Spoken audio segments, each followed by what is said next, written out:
My wife said for the 1000th time. My ex would never disappoint me like this. I finally snapped. Then maybe you married the wrong person. She went pale. I continued. Lucky for you, I can fix that mistake. The divorce attorney was on speed dial. I, 34 male, have been married to my wife, 32, for 6 years. Together for 8 total. We have no kids, which looking back now feels like the only smart decision we ever made together. Let me paint you a picture of what my marriage has been like. Every argument, every disagreement, every minor inconvenience, there he was. The ghost of boyfriend past. Her ex. The guy she dated for 2 years in college before he moved across the country for some job, and they mutually ended things. She said she was over him, said it was ancient history, said they'd grown apart and there were no hard feelings. But he never really left our marriage. Forgot to pick up the dry cleaning? My ex always remembered everything. He had this incredible memory for details. Didn't want to go to her cousin's 3rd wedding? My ex loved my family events. He actually enjoyed spending time with my relatives instead of acting like it was torture. Bought the wrong brand of almond milk. My ex knew exactly what I liked without me having to spell it out for him. Got a promotion, but the raise wasn't as big as expected. My ex was so ambitious. He was already a senior manager by 30. I swear to God, if I heard my ex one more time, I was going to lose my mind. And last Tuesday, I finally did. We were having dinner. I'd cooked. Nothing fancy, just some pasta with homemade sauce. Something I've been making for years that she used to love. Used to being the key words here. She took one bite, made this face like I'd served her garbage, and said, "This is so bland. You know, my ex made this amazing bolognese. Like restaurant quality. He actually understood how to season things properly." I put down my fork, set it very carefully beside my plate. Felt something inside me shift. My ex would never disappoint me like this, she continued. Not even looking at me, just scrolling through her phone while criticizing the meal I'd spent an hour making. Something in me just broke, quietly, cleanly, like a bone that's been stressed too many times finally snapping. "Then maybe you married the wrong person," I said. Her head snapped up. "What did you just say?" "You heard me. If he was so perfect, if he never disappointed you, if he remembered everything and loved your family and seasoned things properly and was so ambitious, then maybe you should have married him instead of me." She went pale, like actually pale, color draining from her face pale. I've never seen that expression on her before. I was just lucky for you, I continued, keeping my voice completely calm. I can fix that mistake. You don't have to be stuck with disappointing old me anymore. I stood up, took my plate to the kitchen, scraped it into the trash, and went to my home office. Closed the door, sat down at my computer, and I emailed my divorce attorney. Yeah, I already had one. I'd consulted with him 8 months ago during a particularly bad stretch when she compared my career trajectory unfavorably to her ex for what felt like the 100th time. He'd walked me through the basics, told me what to expect in our state, gave me his card, and said, "Call when you're ready." I was ready. She didn't follow me that night. I think she was too shocked. By the time she came to bed, I was pretending to be asleep. She didn't try to wake me, didn't reach for me, just lay there in the dark, and I could hear her breathing heavily like she was trying not to cry. I didn't care. The next morning, I was up and dressed before she woke up. Left for work without saying goodbye. She texted me around 10 a.m. About last night. "I think we need to talk." I replied, "I agree. We should talk about the divorce process tonight." She called immediately. I declined and texted, "I'm at work. We can discuss tonight." She sent about 15 texts in rapid succession. I stopped reading after the first few. Something about how I was overreacting dramatically, and she didn't mean it like that, and I was being petty over nothing. Petty over nothing. After 6 years of being compared to some dude she dated for 24 months when she was 23 years old, I was being petty. I met with my attorney during lunch. Told him I wanted to proceed immediately. He outlined everything. Our state requires a separation period before divorce can be finalized. There's the matter of the house. We both own it. Both our names on the mortgage, division of assets, all that fun stuff. Here's the thing about our finances. We kept things mostly separate. She has her accounts, I have mine. We split the mortgage and bills proportionally based on income. I make about 40% more than her, so I've always paid the larger share. The house we bought together has appreciated nicely over the years. We'd both walk away with a decent chunk if we sold. I wasn't trying to screw her over. I just wanted out. Clean, fair, done. That night, she was waiting for me when I got home. She'd clearly been crying, red eyes, puffy face, tissues everywhere. But she had that look on her face. The one that said she'd been rehearsing exactly what to say. "I'm sorry," she started. "I know I compare you to him sometimes. Sometimes. Okay, maybe more than sometimes. But it doesn't mean anything. It's just venting. Everyone complains about their spouse. Everyone does it." "No," I said. "Everyone doesn't. I have never once compared you to any of my exes. Not once in 8 years. You know why? Because I chose you. I married you. When you choose someone, you stop measuring them against the past." She started crying again. "So that's it? One fight, and you want a divorce?" "This isn't one fight. This is 6 years of being told I'm not good enough. 6 years of being compared to some perfect memory you have of a guy who, let me remind you, left you. He moved across the country and didn't ask you to come. And every single time I bring up how much the comparisons hurt me, you tell me I'm being sensitive, that I should know you don't mean it, that I'm just being insecure and I need to get over it." She opened her mouth to respond. "Tell me I'm being insecure right now," I said. "Go ahead. Tell me one more time that this is my problem." She didn't say anything. "I've already contacted my attorney," I said.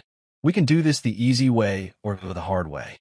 Cooperate and we both walk away with something. Fight and we both walk away with less. Your choice." Update 1, 5 days later. So things have escalated. Of course they have.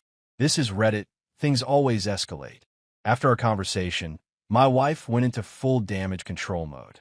But not the "I need to fix myself and earn back trust" kind of damage control. The "I need to fix him and make him see he's wrong" kind. First, she called her mother. Within 2 hours, my mother-in-law was at our house. Walked right in like she owned the place, which, to be fair, she kind of acts like she does about everything in her daughter's life. Always has. "What's this I hear about you abandoning my daughter?" were the first words out of her mouth. No hello. No context check. Just accusation. "I'm not abandoning anyone. We're getting a divorce. It's a decision that affects both of us." "It is not a decision," my wife yelled from behind her mom. "I never agreed to this. It's happening whether you agree or not," I said. "That's how divorce works. One party can file. I'm filing." My mother-in-law started in on me. How ungrateful I was for everything her daughter had given me. How her daughter had sacrificed the best years of her life for this marriage. How I was going to regret this when I was old and alone and realize what you threw away. The classics. I let her talk. Didn't interrupt. Didn't defend myself. Just waited. When she was done, I said, "Are you finished? Because I have work emails to catch up on." She looked at me like I'd grown a second head. I don't think anyone had ever just not engaged with her before. She's one of those people who feeds on conflict, on getting a rise out of people. And I was giving her nothing.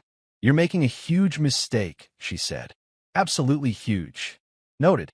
"You can leave now." She didn't leave. She stayed for 3 more hours, crying with my wife in the living room while I worked in my office with the door closed. Finally, they left together, my wife going to stay with her parents until I came to my senses. Fine by me. The house was peaceful for the first time in years.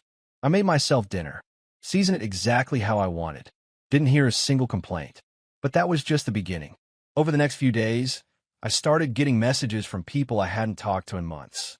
Friends of hers, some mutual friends, even a couple of my own relatives who were close to her family through church or whatever. The story she was telling? That I was having a mental breakdown. That I'd snapped out of nowhere without any warning. That she was the victim of my sudden and cruel abandonment after years of being a devoted wife. Not a single mention of the years of comparisons. Not a word about the ex thing. According to her narrative, we had a perfect marriage, and I just woke up one day and decided to destroy it for no reason. One of her friends actually sent me a message saying, "I can't believe you'd do this to her. She's always said you were the love of her life."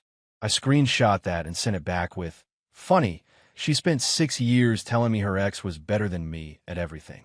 Maybe ask her about that before you decide who the victim is here. The friend didn't respond. Then came the real dirty move.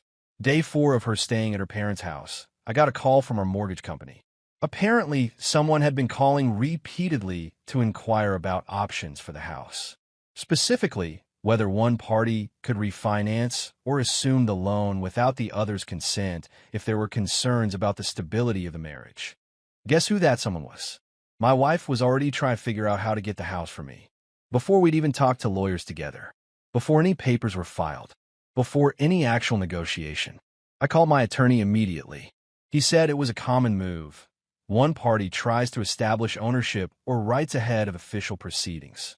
He advised me to document everything and absolutely not to leave the house, because physical possession matters in these situations. Then her mom called me directly. Not my wife. Her mom. I think we should talk, she said. Adult to adult. Without all the dramatics. Okay, I'm listening. My daughter made mistakes. I understand that. I'm not saying she's perfect, but you're throwing away a good marriage over wounded pride.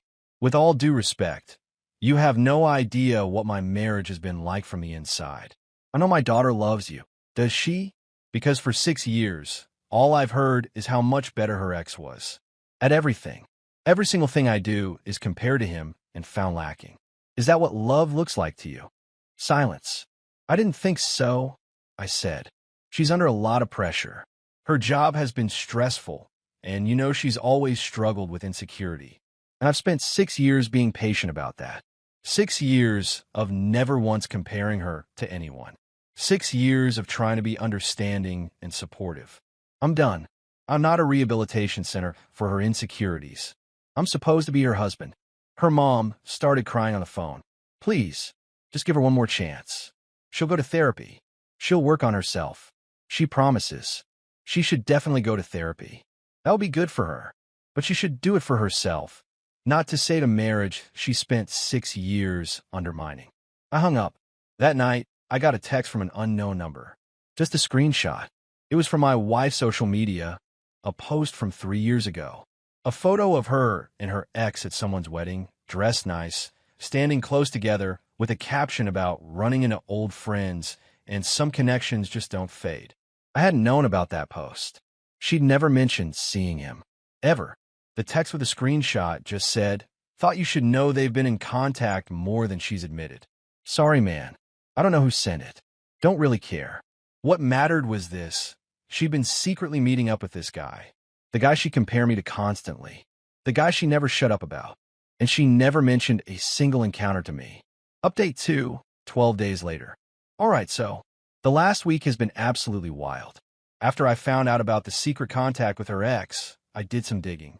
Not stalking, just looking at things I'd never thought to look at before. Her social media accounts, which I'd honestly never paid much attention to. Our shared cloud storage where old photos were backed up automatically. Stuff like that.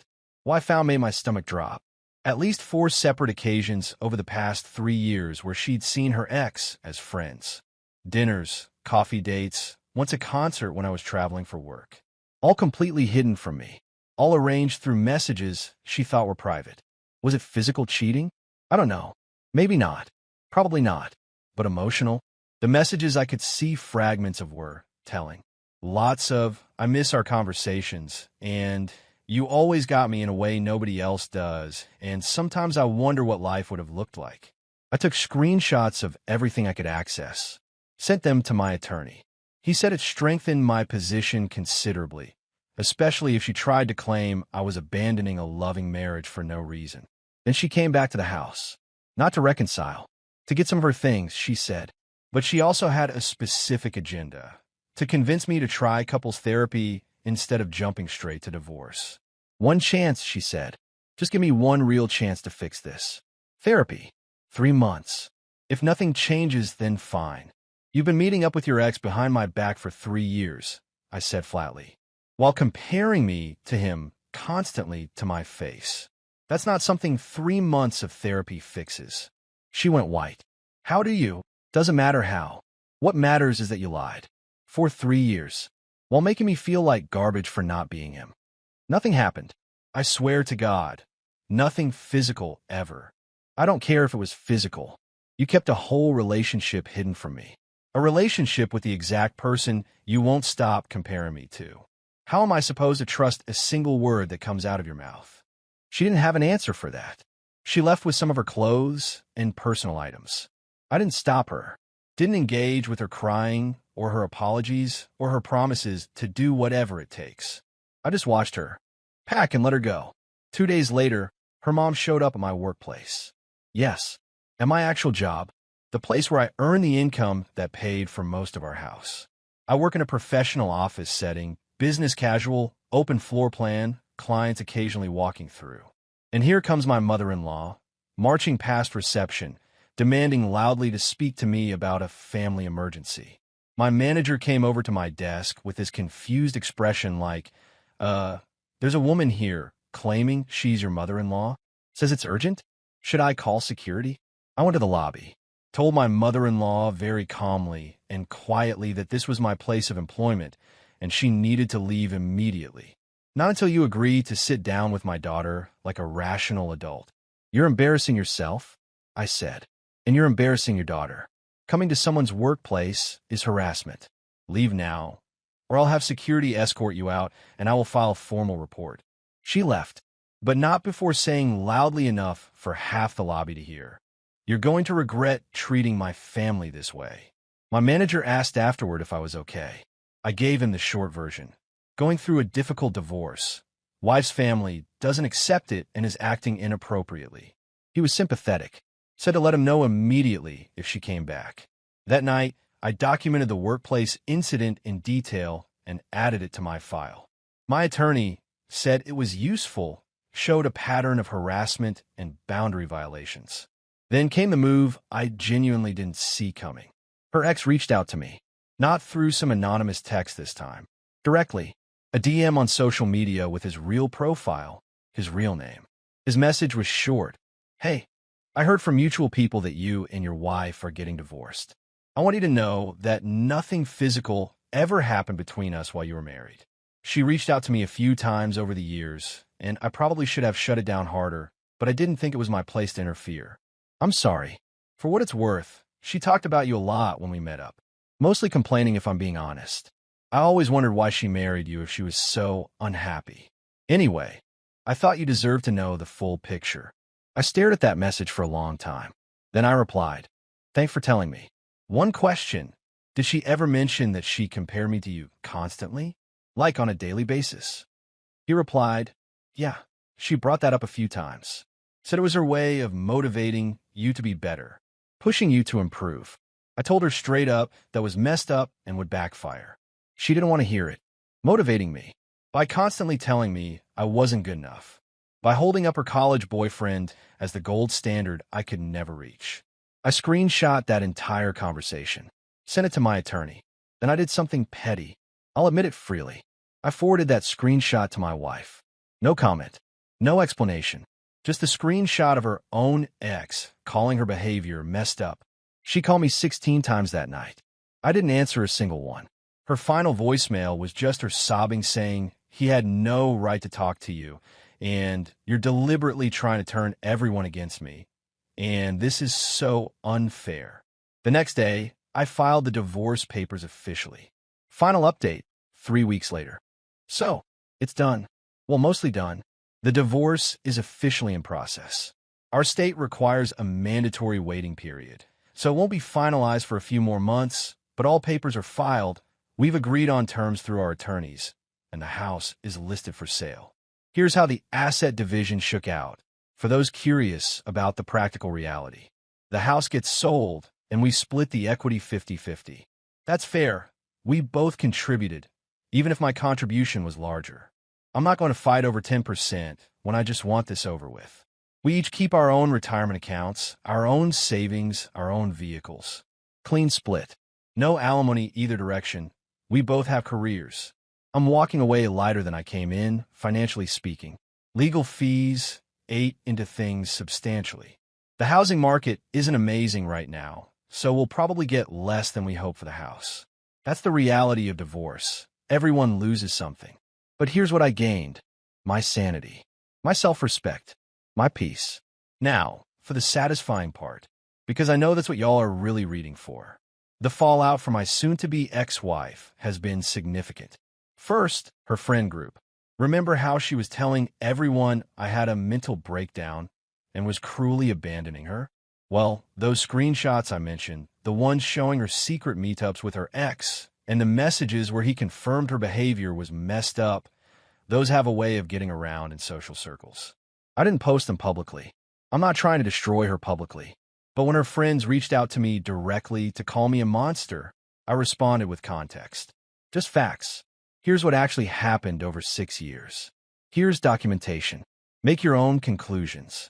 Most of them stopped reaching out after seeing the evidence. A few actually apologized for assuming the worst about me. One said, "I always thought it was weird how obsessively she talked about her ex. Now I understand why you left." Second, her mother. The woman who showed up at my workplace and caused a scene? Turns out that little stunt got back to my wife's father, who I've always gotten along with okay. He was not pleased about his wife harassing me at my job.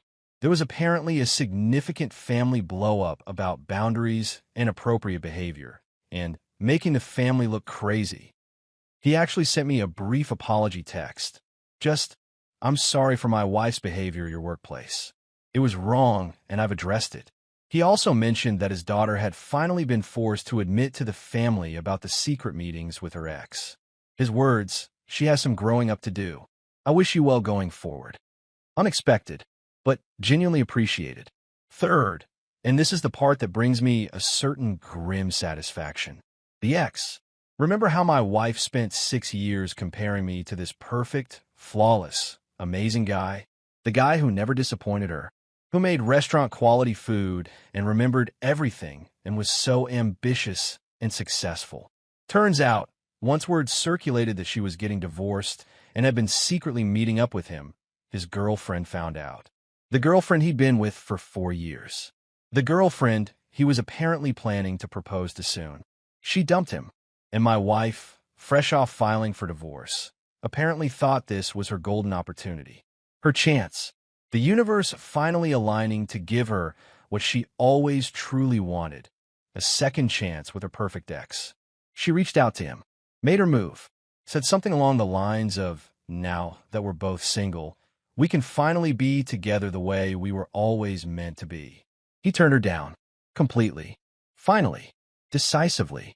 According to what filtered back to me through mutual connections, he told her that he'd moved on from her years ago, and she was living in a fantasy version of our past that never actually existed, that he never seriously considered getting back together, that he only stayed in occasional contact because he felt somewhat sorry for her, and that, frankly, her behavior toward me throughout our marriage had shown him a side of her personality he found genuinely ugly.